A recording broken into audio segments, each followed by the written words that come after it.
was in another video, and today I'm sorry my foot is not happy. Yeah. Oh, that's super.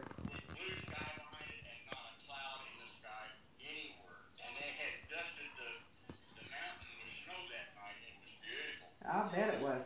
Yes, ma'am. The sun was shining on the top of the mountain on the snow, and it looked like somebody had painted it gold. Oh, I bet. That sounds beautiful. So. And then we go to Geneva, and it was cloudy over really the Italian Alps, but where Mount Blanc is, the tallest mountain in Europe. And the next morning we went to go see the fountain and the flower clock and all that stuff. And here it is sticking up out the distance, just as clear as a bell. Well, I got it. They hadn't seen it in 10 or 12 days there in Geneva. So. Well, it sounds to me like you all should travel more. The sun seems to follow you. Yeah, I guess so. This was a trip of a lifetime. I don't know that we'll ever be able to do it financially or, any other way, but it was a great celebration of his 80th birthday and my first trip to Europe. It was really a lot of fun. The itinerary worked out real well because we backed our arrival up by about 4 to 5 days and spent that time on our own in Amsterdam. And so that was a lot of fun. I don't know, you saw the pictures on Facebook. Oh, yes, I did. Well, good. Yeah. Well, I've not been in Amsterdam. It's one of the countries I would have loved to have seen but didn't get the opportunity. Well, the Netherlands is really interesting. We went to a cheese-making farm, a dairy farm, where the wife opened up a cheese-making business. And saw all of the Kinderdijk 18 windmills in Holland. So we saw some good things there, not only on our own, but once we got on the boat, the first day on Monday was spent in Holland on an excursion that we signed up for. So yeah, it was there were times where it was actively demanding. Thank God we had lost the weight and we're able to. Got things going in June because we were doing 8,000 to 12,000. Yeah, Europe is a walking tour.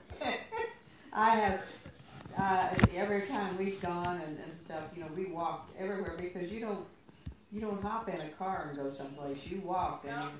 Well, it was $8.50 an hour to park the car in Amsterdam. Yes. Which tells you why there's 10 million bicycles. Yes. On the streets there. Well, plus you stop and you think about it, and their gasoline prices are $6 or $7. Yes, that too. And just trying to maintain a car. Yeah. We were amazed. They think it's incredible that both my daughters' families have 4 cars apiece. Because they got 2 teenagers each. And so it's just a different way of life. I mean, we spread out so far in America until it's not everything jammed right up between the mountains like we say. Well, plus they have transportation that we don't have. Absolutely. I mean, you can hop on a bus or on a train and go wherever you want to. And we used the tram in Amsterdam extensively. We bought a 3-day pass apiece. And rode the tram most of the places. Well, that's the thing I liked about Europe is, we traveled on a train one time we were over there, and we were on that train off and on. And it was really fun because you could get off and go see what you wanted to see in an area, spend the night, get back on the next day, and go on. And did y'all have a Euro-Rail pass and on your own, or did you go with a tour group? No, we went with a friend who was German, and he clued us in on everything. And he didn't stay with us the whole time. He just he'd say, "Oh, today I've got to go do so and so. Here are some things you might be interested in." Nice. And so we take off and go do our things. That's where I told the story about Tad trying all the different beers. I said I was seeing eye dog. Yeah, we were there. I think it was 40. Well, he tried 43 different beers. 43. No. In the week that we were there. But we went into a little mom and pop grocery store, and because I was wanting Diet Coke, and of course the Diet Cokes in the machine were just astronomical. And so he said, well, we're going to go find the liter. So that's what we did, and we bought a liter of Coke in this little mom and pop stuff. Yeah. While we were there, he said, oh, here's 2 beers I haven't tried, and he bought them. And we went back up in the room, and he drank one. He said, God, this is really sweet. And so later on, he was going to drink the other one. Well, Lothar came into the room later, and I was talking to him, and he looked over and saw the bottle that Ted had drunk. He started laughing. And I said, what? And he said, well, he just purchased and tried 2 beers that were for nursing mothers. So I asked him if he was lactating yet.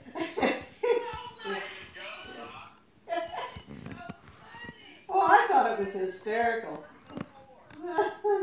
Well, you know, well, you don't know the language, so, and I knew we were getting some weird looks when we checked out.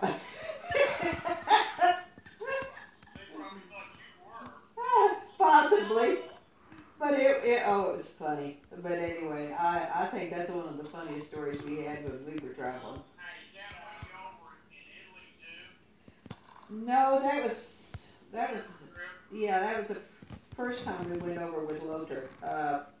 The second trip was Europe with him. When we were with just Lothar and not Gabi, we were in Belgium and in Germany, and then we took in northern Germany is where we were, and then we took the ferry and went into Norway. Okay. And we spent quite a bit of time in Norway, which I absolutely love Norway. That's one of my favorite countries in Europe. Yeah. Sweet. Oh, it was so pretty, and I mean, all the fjords and stuff. That's when we were in Oslo, and Lothar took us we got on a bus, and we went up to where the ski jump thing was for the Olympics. Yeah. Well, he decided that we could walk back, and he knew where we were. I, of course, had no idea, and I'm dressed fairly decently, and Tad is too. He leads us through a swamp. No. And I kid you not. And he said, whatever you do, don't step off the boards. Well, we didn't step off the boards, let me tell you. He said we'd have been up to our necks if we had. But anyway, I lost a shoe in the swamp. You weren't wearing high heels, were you? Oh, no. I had on flats. I wore walking shoes. I didn't wear anything else. You know that when we were in that Marksburg Castle, where the ground was so uneven and like a cave, there were people who wore sandals and flip-flops. There were 2 people that had got taken to the hospital. Well, no, I had learned a long time ago, when you go to Europe, you wear walking shoes. So, anyway, we were walking nothing but flat-heeled shoes with lots of support. But it was, that was a hysterical trip, and I accused Lothar of trying to lose me in the swamp. Now, Gabi was the lady, wasn't it? Yes, it was the couple, the German couple. Yes. So what do you hear from them now? Not a word. They wrote us off their book for some reason, and I talked to Gabi, it's been over a year before, well, shortly after Tad died, and I ran into her and talked to her, and she cut me off. And I thought, okay, what did I do? I don't have any idea. So, That's sad. well, I kind of felt like it was. We thought an awful lot of them. And I had no idea if we did something to offend them or what. That's the worst part, is you really never know. Well, I talked to another couple who the doctor and his wife that we knew, and they went over to Europe and they said the same thing happened to them. So they don't have any idea what it is that, kind of like they get bored with you, I guess. I don't know. I'll be darned. So. Well, that's one way to treat your friends. Well, We all learn from that kind of people. It's not ever treated anybody we know that way, you know. Well, you just kind of go, what do I do? Yeah, no kidding. So, but, and I regret that they felt that way, but I don't know why, and I don't Well, know you what can't it. even apologize for something you don't know about. No, I can't, and I just thought, well, if that's the way it is, that's the way it is. So, Yeah, move on. anyway. Anyway, we've been back about a week, a little over a week now, and for the first 5 or 6 days, we were going crashing at 9:30 at night and waking up at 6. Well, that sounds like my day. Yeah. Well, yeah, but that's not these people's normal routine. It's really kind of gotten us back into a better routine where we're not watching TV late and then sleeping late. So it's better that we're up at least by 8 o'clock. So. Yeah. Well, I have to be up at 6 because I got to fix lunches and get the kids ready for school. Yeah. Well, Kara and Ben are getting up at 4:45 now because he has some performance thing he has to be at 5:30 or 6. Oh my. And then she drops him and this other little boy and goes on to work. And then I guess the mother of the other boy picks him up in the afternoon or something. I don't know what all they got worked out. But Carpool. she's always carting somebody's kid. Oh, I know. I told him, I said, Wednesday is my day. As I said, it's my day from hell. I take Sahara to school, come back home. Jasmine's bus has picked her up. I picked Jasmine up at 11, and I get us a lunch, and we go to her first therapy. Okay. And then we get out of that, and I take her to her next 2 therapies. Well, I don't have time to go home, so I run back over to Christine's school and sit and wait for her to come out. Yeah. Then I go back and pick up Jasmine and get them something to eat, and we go to church, and we get home about 8:30 or 9 at night. Oh, that sounds like Andrea's Wednesday. They are, her and Hope are both in Awanas as teachers, and so they've always got a pretty full Wednesday also.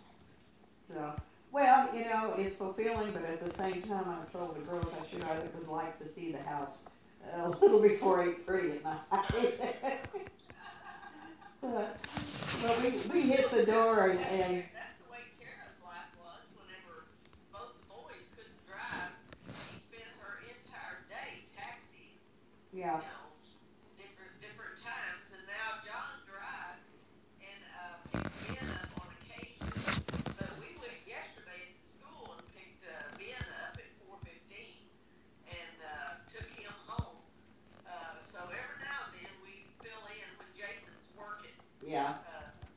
Jason was working yesterday, so we pitched in real quick. Yeah. Is Eric driving yet? No, and I wish she was. You're the one that said you would take me 2 weeks ago.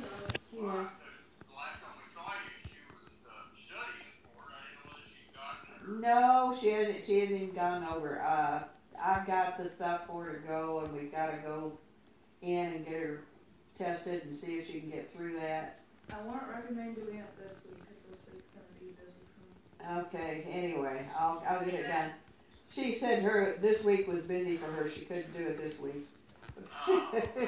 I have to take the PSAT home No. games this week. Well, anyway, Our oldest granddaughter, Hannah, she didn't get hers, as soon as she could have. Now, John, I think he got his the day he could get it. And Ben will be too. I think it depends upon the kid. I mean, Drive. all of Sahara's friends are driving, and she kind of wants to, but she keeps talking about a car, and I keep saying, Yeah. And I told her she could have my car. She didn't want my car. And I said, well, that may be your choice. We'll see what happens. But if I start looking for a car, I probably will call you, Noel. Okay. She's talking about a Chevy Malibu and a used, and it would be a used one, but I want it in really good shape. So. Well, that's a hard bill to fill because, well, like Andrea, when Andrea was a teenager, her dad hooked her up with a older model car that had been sitting in a elderly person's garage and only had about 35,000 miles on it. He thought it was a really good deal, and she went ahead and bought it. And then what they didn't realize was that all the gaskets were old and all the hoses had to be replaced because it had been sitting there. And Yeah. I mean, we had nothing but auto repair bills, one after the other. I mean, it was something new every week. And Well. we finally just sold that sucker, and I bought her a little Dodge Omni that was kind of bulletproof, and put it on my credit union. This is when I was single, on my credit union loan, and handed her a stack of blank receipts. She was working at the time, going to school, and I said, okay, here's the account, and this is how much you owe. And that kid never missed a payment on that car, and had it. How long did she have it? The whole 15 years. Gave it to Julie. Julie. But I mean, it was in the family for 15 years. It was there forever. Well, you get a car like that that's in good shape, and they can drive and drive and drive and drive and drive. Well, and this was a brand new little car. Yeah. And so it didn't cost a lot, didn't have any frills, but it was one kind of like a Civic. Yeah. It's been around forever, and they got all the bugs worked out of it. It's very economical. Now they even got a Honda, Fit. Yeah.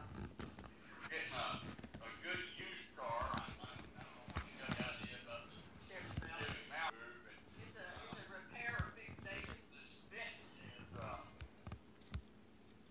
highly thought of in the auto industry period as a good economical subcompact car. For kids. You can find them on used car lots and individuals and so on, but they're huge. You gotta be really tough on it to clear it up. Yeah. Well. The thing I like about them is they're kind of like an SUV. From the standpoint, you can fold the seats down, and it's a hatchback. You got all kinds of space in that car for the size it is. Now, what's this one, Noel? What's the name of the car? Fit, Honda Fit. Oh, yeah, I've seen them. About 8 years now, so you can get them in the 10,000 range real easy or less. Uh-huh. And then another good used one now that'll be coming up because they're about 3 years old too is Honda. Charles drives an HRV, not a CRV, but an HRV, which is also a subcompact SUV. Uh-huh. The seats fold down and the hatch goes up on it. Very economical, and you get good vision, you can sit up higher rail. Uh-huh. Well, that's kind of why I wanted her to take my car. I think she really needs to be looking at. I'm not a big Chevrolet products man anymore. They're okay. High repair rate. High repair rate. Well, that was my thought. I mean, the little car I'm driving, the Subaru, is one of the safest cars on the road.